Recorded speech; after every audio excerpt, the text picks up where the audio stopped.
आज हम आपको पुनः पवन दूतिका का शेष भाग पुनः आगे बढ़ते हैं, पढ़ाते हैं। 6 अवतरण आपका पूरा हो चुका है, जिसकी व्याख्या, शब्दार्थ, प्रश्नोत्तर सब कुछ हमने बता दिया है। अब पुनः एक बार पाठ से संबंधित कुछ मुख्य बिंदुओं पर हमको प्रकाश डालना होगा। ये पवन दूतिका किस काव्य ग्रंथ से लिया गया है? पवन दूतिका किस काव्य ग्रंथ से लिया गया है? हरिऔध जी द्वारा रचित प्रिय प्रवास महाकाव्य से लिया गया है। दूसरा फिर पुनः उठता है कि अयोध्या सिंह उपाध्याय हरिऔध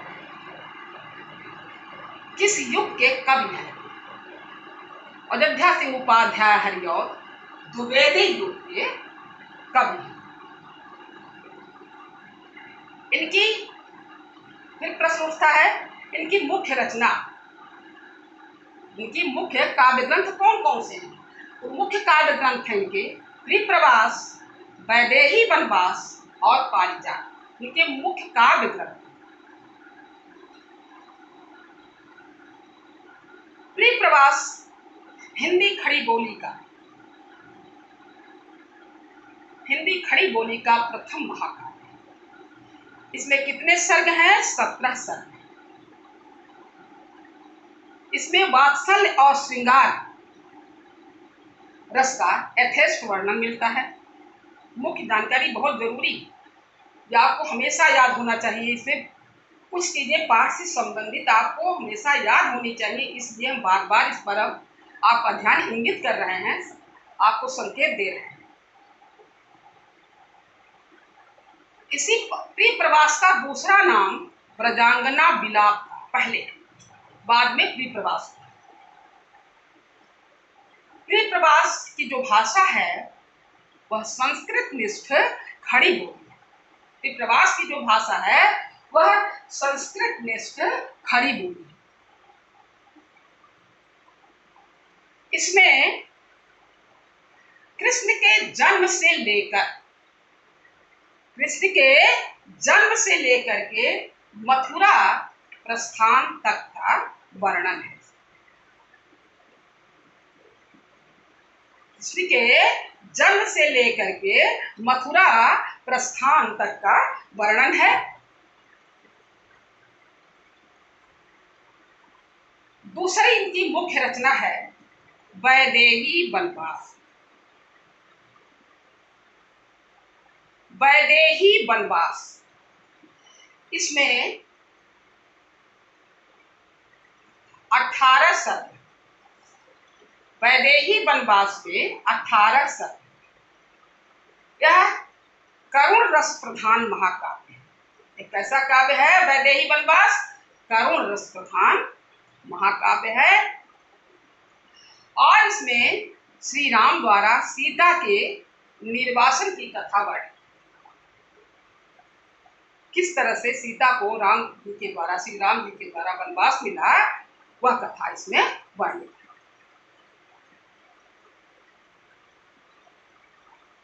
तीसरी इनकी जो मुख्य काव्य ग्रंथ है पारिजात। इसमें कुल 15 सर्ग है। इसमें आध्यात्मिक और धार्मिक विषयों का वर्णन है। इसमें आध्यात्मिक और धार्मिक विषयों का वर्णन है पारिजात। ये मुख्य रचना इनकी बहुत आपको याद रखनी है। रस कलश इनका ब्रज भाषा में लिखा हुआ काव्य है। इसके अलावा चुभदे चौबदे चोखे चौबदे अस्फुट काव्य संग्रह है। इसमें बोलचाल की भाषा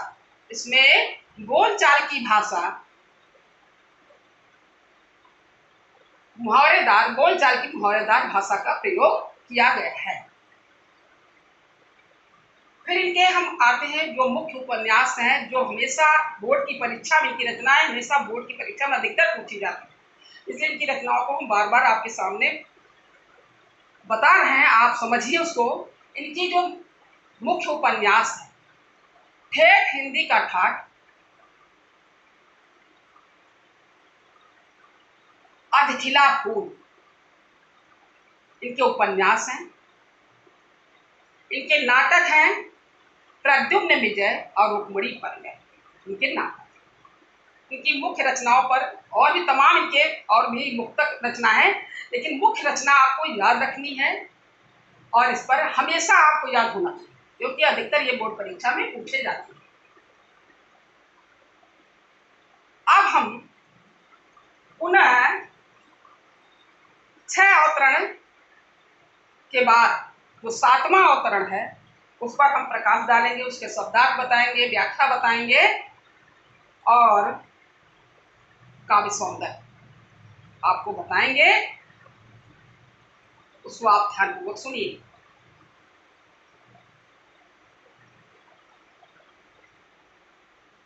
लज्जाशीला पथिक महिला जो कहीं दृष्टि आए, होने देना विकृत बसना तो न तू सुंदरी को। जो थोड़ी भी श्रमित हो वह हो, गोद ले शांति खोना। होठों की और कमल मुख की म्लानताएं मिटाना। देखिए, लज्जाशीला, लज्जाशील, पथिक महिला मतलब राह में, मार्ग में चलती हुई महिला दिखाई, दृष्टि आए वह दिखाई दे। विकृत वसना, वसना माने वस्त्र को विकृत मत करना, अर्थात उड़ाना नहीं। श्रमित मतलब थकी हुई। गोद ले शांति खोना, थकावट, शांति मतलब थकावट, गोद में लेकर के। यहाँ गोद लेना, क्योंकि मान्यकरण अलंकार तो गोद में लेने का मतलब हुआ अपने स्पर्श से, वही गोद लेने का। होठों की और कमल मुख की, कमल रूपी मुख की, कमल मुख की म्लानताएं, मलिनता को, उदासी को तुम दूर कर।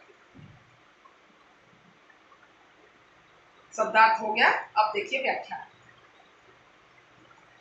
पवन दूती से इसमें सब इनका लोक सेविका रूप चित्रित हुआ है और यही लोक सेविका रूप चित्रित होने का इनका एक नया रूप हमारे सामने आता है और हमें जनमानस में संदेश भी मिलता है कि हम अपने सुख के साथ साथ, अपने हित के साथ साथ दूसरों के हित का भी हमको ध्यान रखना है।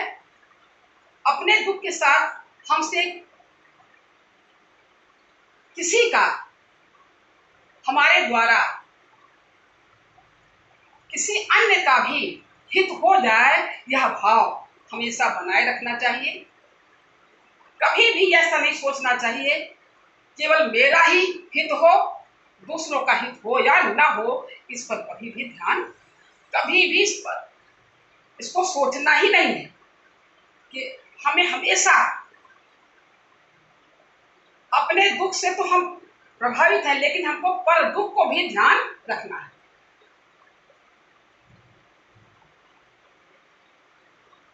क्योंकि समाज का ही प्राणी होता है और समाज से अलग रहकर अलग नहीं हो सकता। इसलिए हमको समाज को लेकर के चलना है, संसार को लेकर के चलना है। तो किसी को हमारे द्वारा, किसी को भी अगर हमारे द्वारा, किसी के भी द्वारा अगर उसको कोई लाभ मिल जाता है तो उस बात तो ये उसके जीवन का सबसे बड़ा सुअवसर होता है। इस सुअवसर को हाथ से जाने नहीं देना चाहिए। ये जनमानस के एक तरह से संदेश दिया गया है।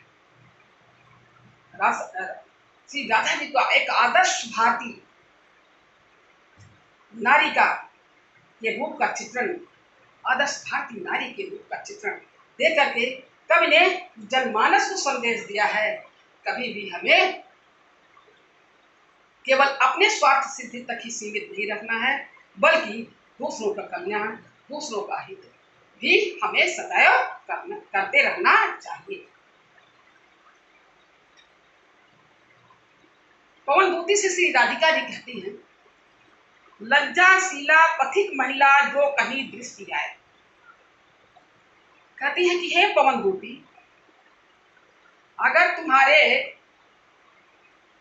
तुमको कहीं भी तुम्हारे मार्ग में तुम्हें कहीं भी लज्जा से युक्त कोई राह में चलती हुई, मार्ग में चलती हुई कोई महिला तुम्हें दिखाई दे, स्त्री दिखाई दे, तो तुम अपने वेग से, अपनी तीव्रता से उसके वस्त्र को तुम उड़ाना नहीं। उस सुंदरी के वस्त्र को तुम अपनी तीव्रता से तुम उड़ाना नहीं, अपने वेग से तुम उसे उड़ाना नहीं। अगर और यह भी ध्यान देना है, जो थोड़ी भी श्रमित हो वह हो गोद ले शांति खोना।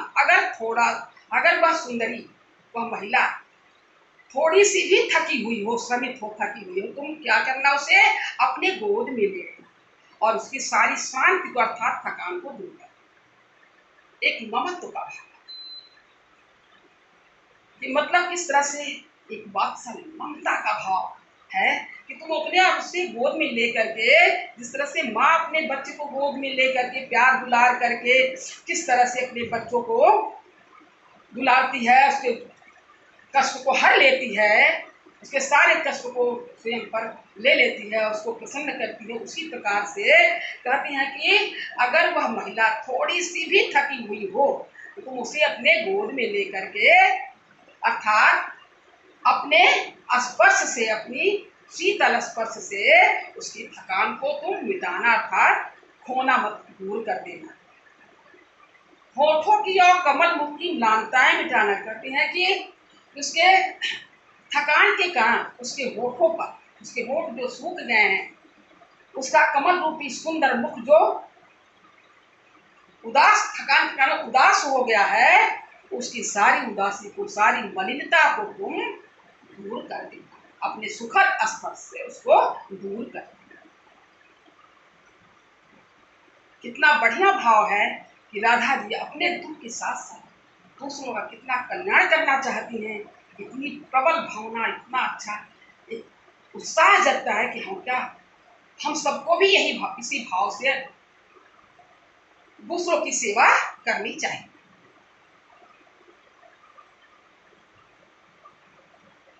अब अगला है 8वां, देखिए।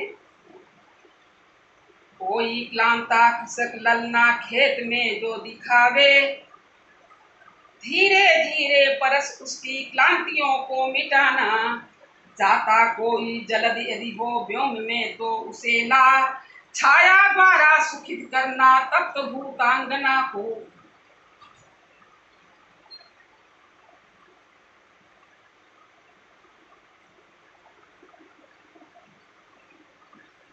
कह रही हैं राधा जी, कोई क्लांता कृषक ललना खेत में जो दिखावे, कहती हैं कोई क्लांता कृषक ललना खेत में जो दिखावे।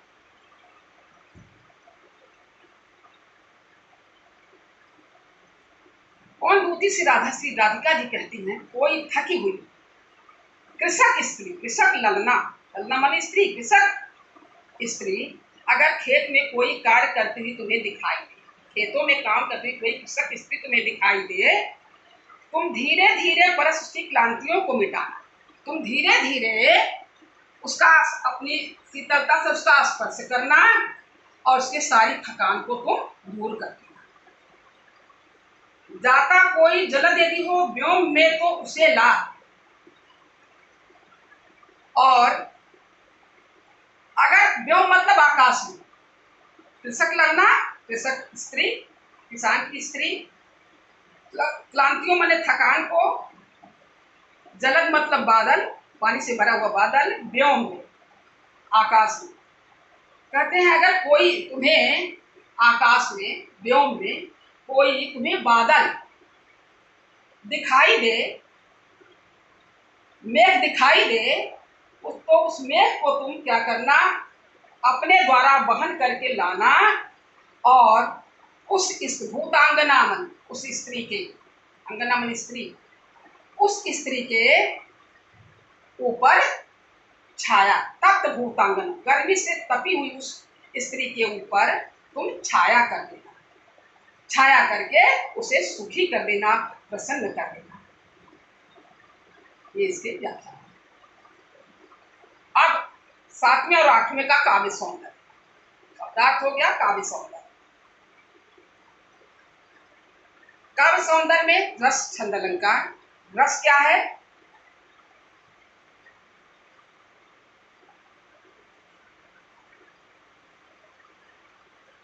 रस क्या है? कौन सा इसमें रस है? वियोग रस है। छंद क्या है? मंदाक्रांता छंद है। अलंकार है मानवीकरण उपमा अलंकार है। मानवीकरण और उपमा अलंकार है। शब्द शक्ति लक्षणा शक्ति है। शैली प्रबंध शैली है। गुण प्रसाद है। और भाषा खड़ी।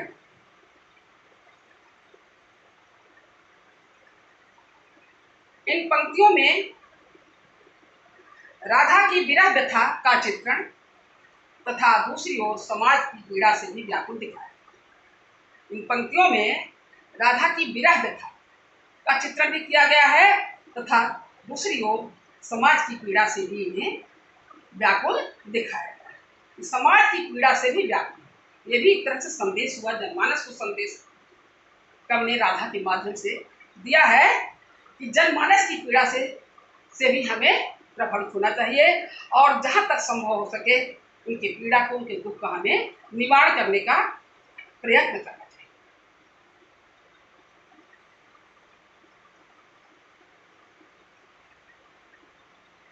अब है 9वां और 10वां। अब जिस तरह से अब इसमें से 7वें 8वें में इस तरह से हमने ये प्रश्न बनाया है। प्रश्न जो हमने बनाया है तीसरे चौथे का बनाया, 5वें 6वें का बनाया, इसी तरह से एक प्रश्न तो आपका संदर्भ पे ही बने। अब आपको स्वयं बनाना होगा। हम बता दे रहे हैं किस तरह से बनाना है। अब इसमें से 7वां और 8वां हमने पढ़ाया है तो प्रश्न बना, पहला प्रश्न तो हमेशा संदर्भ से बनता है, कविया और शीर्षक से बनता है। ये तो आपको बना। अब इसमें पूछ सकता है, दूसरा प्रश्न बन सकता है कि पवन दूतिका, दूसरा प्रश्न इससे बन सकता है कि पवन दूतिका, जैसे दूसरा इसमें शब्दार्थ से संबंधित में बताया है, इसमें दूसरा प्रश्न इस तरह भी पूछ सकता है कि पवन दूतिका हरिऔध के किस महाकाव्य से लिया गया? तो आप बताएं कि पृथ्वीवास महाकाव्य से लिया गया। तीसरा प्रश्न इसमें बनता है कि इसमें कवि ने राधा के किस रूप को उजागर किया है? लोक सेविका रूप को उजागर किया है। फिर शब्दार्थ से, जैसे मैंने शब्दार्थ से प्रश्न बनाया है, चौथा शब्दार्थ से बन सकता है। फिर रेखांकित अंश की व्याख्या कीजिए, तो रेखांकित अंश में है, जैसे इसमें हमने बताया है रेखांकित अंश में, तो रेखांकित अंश में यही है। अगर ये चारों कोई क्लांता कृषक पूरा चारों पंक्ति अगर रेखांकित है, इसकी व्याख्या आपको करनी है। इसकी व्याख्या हम पुनः आपको बता देते हैं। कोई क्लांता कृषक ललना खेत में जो दिखावे, धीरे धीरे परस उसकी क्लांतियों को मिटाना चाहता कोई जलद यदि हो व्योम में तो उसे ला छाया द्वारा सूचित करना तत्व भूतांगना को। अब इसकी व्याख्या आपको लिखनी है। इसकी व्याख्या यही होगी, तो व्याख्या लिखना है। पवनदूती से श्रीमती राधिका जी कहती हैं कि हे अपने लोक सेविका रूप को उजागर करती हुई श्री राधा जी पवनदूती से कहती हैं कि हे पवनदूती, अगर कोई कृषक खेत में कोई कृषक स्त्री काम करती हुई थकी हुई तुम्हें दिखाई दे, तुम धीरे धीरे अपने स्पर्श से उसकी थकान को दूर कर देना और जहां तक संभव हो सके कोई अगर व्योम में आकाश में कोई इधर उधर बादल जाता हुआ दिखाई दे, उस बादल को अपनी वेग से वहन करके लाना और उस स्त्री भूतांगना उस स्त्री के ऊपर छाया कर देना और उसे प्रसन्न कर देना, उसे सुख प्रदान कर देना। इसकी व्याख्या इस तरह व्याख्या लिखनी पड़ेगी। फिर है प्रश्न पूछा जा सकता है काव्य सौंदर्य से पूछा जा सकता है। शब्दार्थी 5 प्रश्न आपके हो गए। ये आपको इसी तरह से जैसे प्रश्न ये है, इसी तरह से अब आपको स्वयं प्रश्न बनाना। हमने प्रश्न भी बता दिया, उत्तर भी लगभग बता दिया, इसका भी और प्रश्न भी बता दिया। तरीका एकदम इसी तरह, जैसे तरीका ये हमने बताया उसी तरीके से ही एक सब प्रश्न आपको बनाना है और इसको लिखना है। प्रश्न हमने मौखिक रूप से आपको बता दिया, इसी के आधार जो हमने अभी इसमें बनाया है उसी के आधार पर हमने बताया।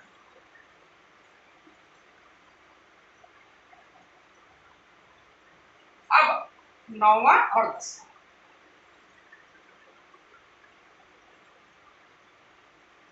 जाते जाते पहुँच मथुरा धाम में उत्सुका हो, न्यारी शोभा वर नगर की देखना मुग्ध होना।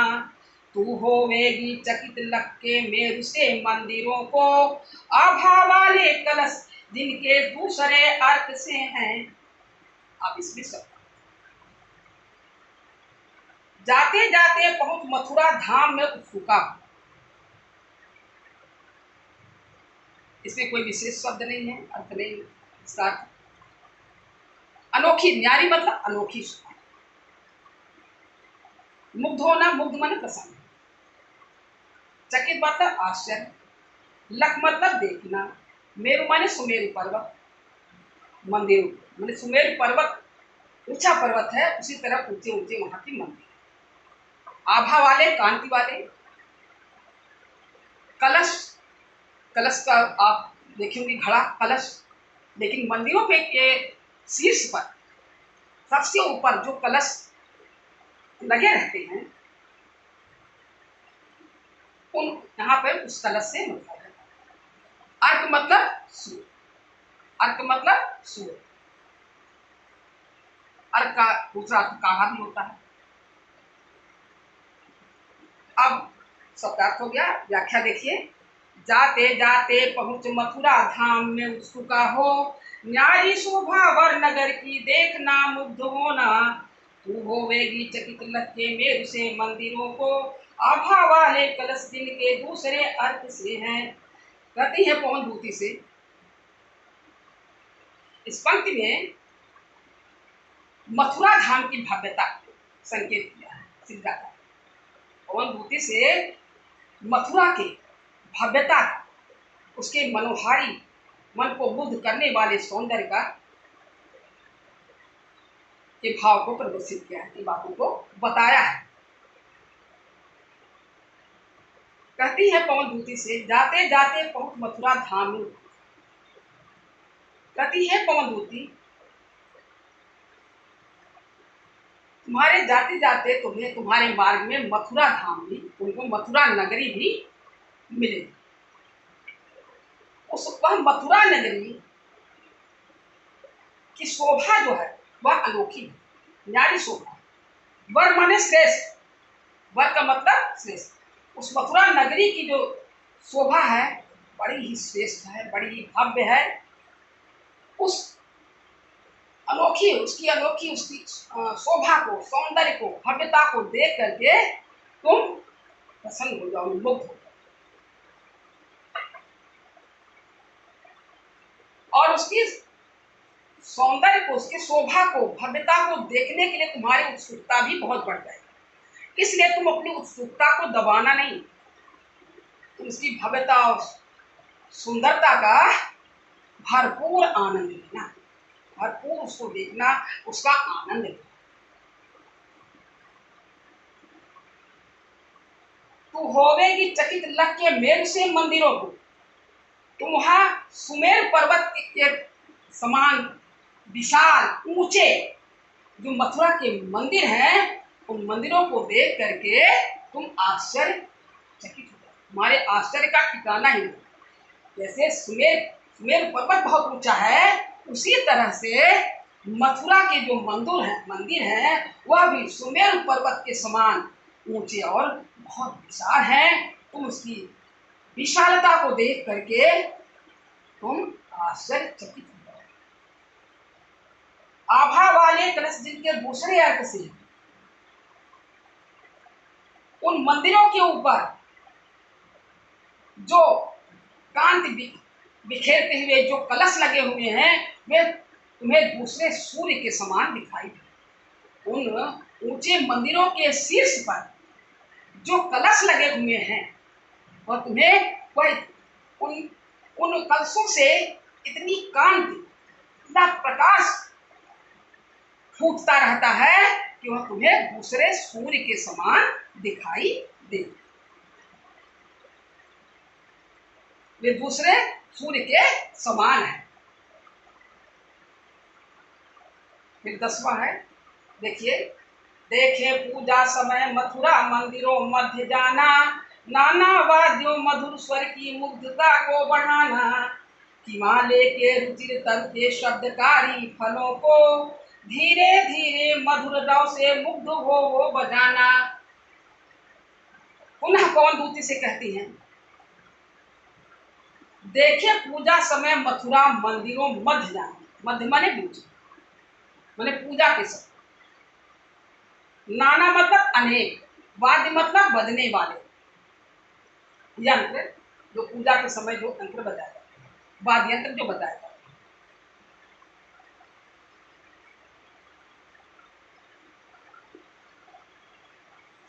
किंवा मतलब अथवा, रुचि मतलब अपनी पसंद के, तब माने वृक्ष, शब्दकारी माने बजने वाले, शब्द उत्पन्न करने वाले फल, धीरे धीरे मधुर रव से, मीठे ध्वनि से, रव मतलब ध्वनि से, तुम प्रसन्न होकर, मुग्ध होकर मतलब प्रसन्न होकर के उसको बजाओ।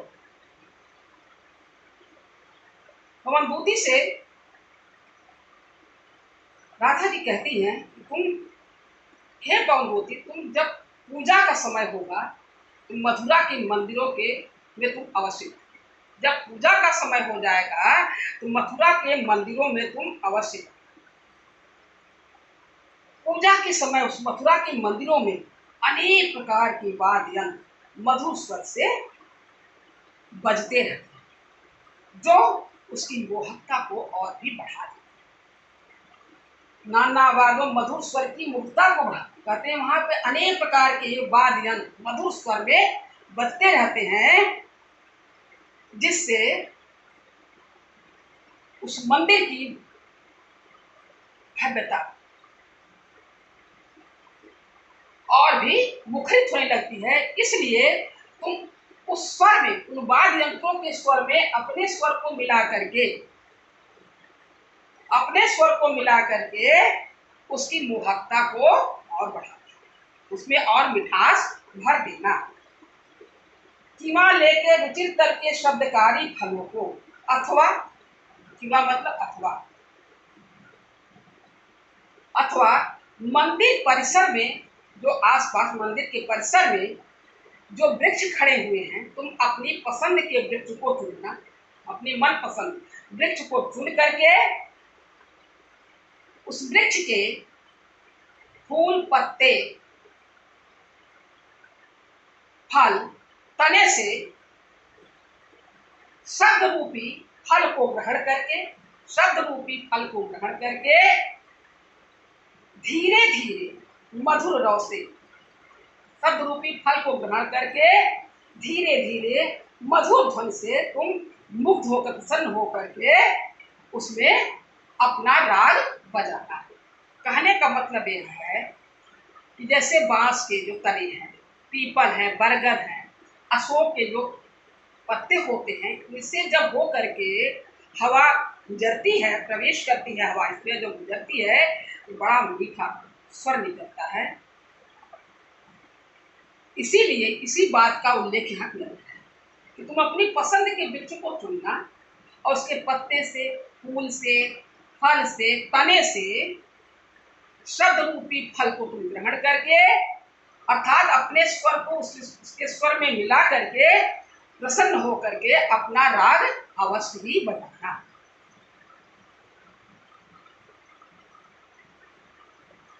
अब इसमें भी आ गया काव्य सौंदर्य। काव्य सौंदर्य है रस, शांत रस। इसमें कौन सा रस है? शांत रस।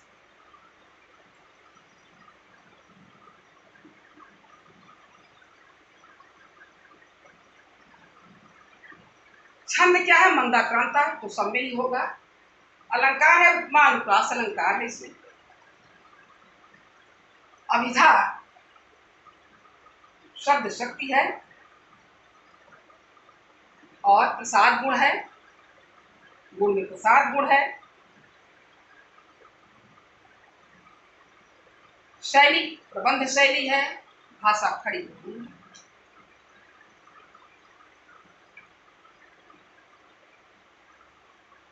अब इसमें से भी प्रश्न इसी तरह से बनते हैं जैसे हमने आपको बताया। सबसे पहला प्रश्न बनता है कि शीर्षक, शीर्षक के नाम से प्रश्न बना। प्रस्तुत पंक्तियों के कवि एवं शीर्षक का नाम बताइए, या संदर्भ, संदर्भ पूछता है तो संदर्भ में आप यही बताएंगी। अगर संदर्भ पूछता है कवि और शीर्षक का नाम पूछता है तो इसमें कोई दिक्कत है। संदर्भ में कोई दिक्कत नहीं होनी चाहिए, हर बच्चों को संदर्भ आना चाहिए। संदर्भ 2 लाइन का तो लिखना रहता है, लेकिन कहाँ हमको ब्लैक से लिखना है, कहाँ ब्लू से लिखना है, इस पर लोग। प्रस्तुत, हम पुनः संदर्भ बताएं, प्रस्तुत सुंदर पंक्तियां। अगर संदर्भ पूछता है तो इस तरह आपको लिखना है, प्रस्तुत सुंदर पंक्तियां द्विवेदी युग के समर्थ कवि अयोध्या सिंह उपाध्याय हरिऔध द्वारा विरचित महाकाव्य प्रिय प्रवास से हमारी पाठ्य पुस्तक काव्यांजलि के पवन भूतिका शीर्षक से यही संदर्भ पूरा का नंबर। अब इसमें जैसे प्रिय प्रवास को आप ब्लैक पेन से लिखेंगे, पवन भूतिका ब्लैक पेन से लिखेंगे, कवि का नाम ब्लैक पेन से लिखेंगे। ये सब आपको इस तरह से आपको इंगित करना है, तभी अच्छा भी लगता है देखने। प्रस्तुतिकरण, किस तरह से हम अपने प्रश्न को प्रस्तुत करें, ये आपकी पर ज्यादा डिपेंड करता है, किस तरह से आप प्रस्तुतिकरण करें। आता तो आपको बहुत हो, लेकिन आपका प्रस्तुतिकरण अगर गड़बड़ रहता है तो उसमें अंक आपको कम मिलते हैं, काम कट जाता है। इसलिए हमको प्रस्तुत किस तरह से कम लिखना और कम में सारी बातों को बताना, ये बहुत बड़ा है। दूसरा प्रश्न संदर्भ वालों तो हमेशा आता ही है।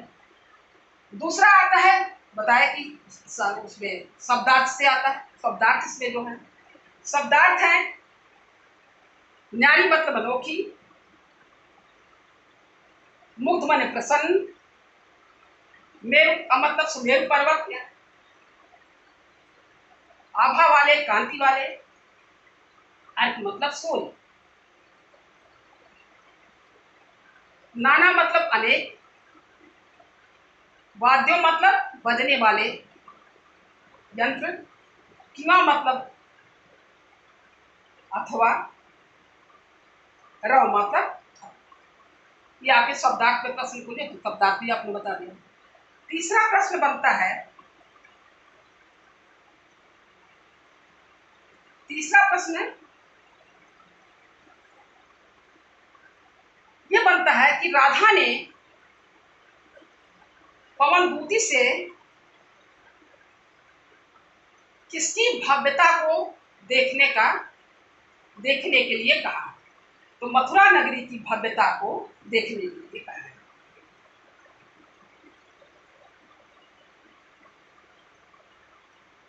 और भी प्रश्न बनता है कि दूसरे सूर्य के समान क्या दिखाई देता, मथुरा के मंदिरों के ऊपर दूसरे सूर्य के समान क्या दिखाई देता है? मथुरा के दूसरे सूर्य के समान ऊपर जो कलश लगे हुए, मथुरा के मंदिरों के कलश दूसरे सूर्य के समान दिखाई देते हैं।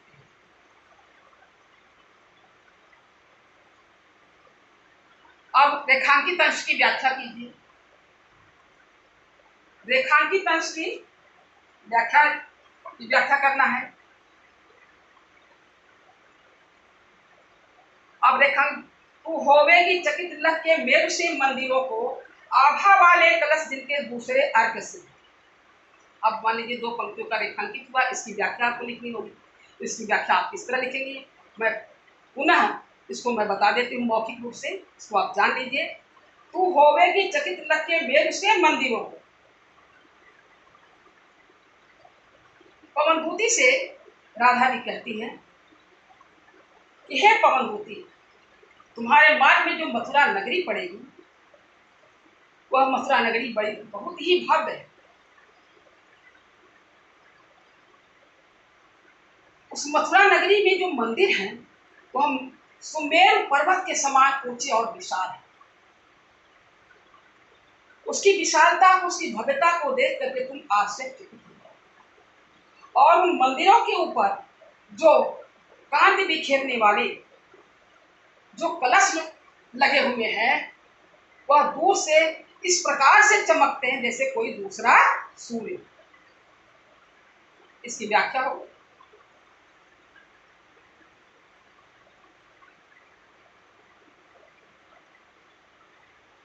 कवि ने रुचिर तल के शब्दकारी फलों को लेने के लिए क्यों कहा है? पवन कवि ने राधा के माध्यम से प्रश्न बनता है, या राधा ने पवन दूती को रुचिर तल के शब्दकारी फलों को लेने के लिए क्यों कहा है? तो इसका उत्तर यही होगा कि श्री राधा ने पवन दूती को अपनी पसंद के वृक्ष के शब्द करने वाले, स्वर उत्पन्न करने वाले फलों से शब्द रूपी फल को लेने के लिए इसलिए कहा है। कुछ ऐसे वृक्ष और पत्ते होते हैं जिनसे मधुर ध्वनि निकलते, जैसे बांस के तने, पीपल, बरगद, अशोक के पत्ते से जब हवा गुजरती है तो ये इसमें से मधुर स्वर निकलता है। इसीलिए राधा ने पवन दूती से अपनी पसंद के वृक्ष को चुनने और उसके शब्द, मीठा स्वर निकलने वाले फलों को, शब्द रूपी फलों को लेने के लिए कहा है। धीरे धीरे अब आपका योगा एक काव्य सौंदर्य से बन सकता है। कभी कभी पूरा काव्य सौंदर्य पूछ लेता है और कभी कभी पूछता है पूरा काव्य सौंदर्य रेखांकित काव्य सौष्ठव को प्रस्तुत पद्यों काव्य सौष्ठव, तो कोई जरूरी नहीं है कि पूरा काव्य सौंदर्य।